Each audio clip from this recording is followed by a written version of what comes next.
باز هم 15 اگست فرا رسید، روزی که مردم، زنان و دختران افغانستان در منجلاب یک گروه تروریستی به نام طالبان افتادند. امروز ما در سراسر جهان به خیابان‌ها میاییم و صدای اعتراض و دادخواهی خود را برای مردم افغانستان بلند میکنیم. ما به جهان میگیم که مردم افغانستان خواهان گروه تروریستی طالبان نیستند. ما به جهان میگیم که مردم افغانستان خواهان کار، تحصیل و مشارکت سیاسی و اجتماعی زنان و دختران هستند.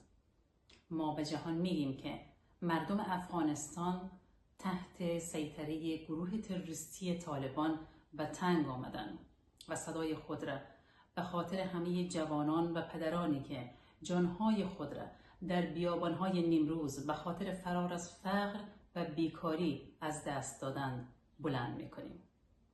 No to Taliban and gender apartheid in Afghanistan.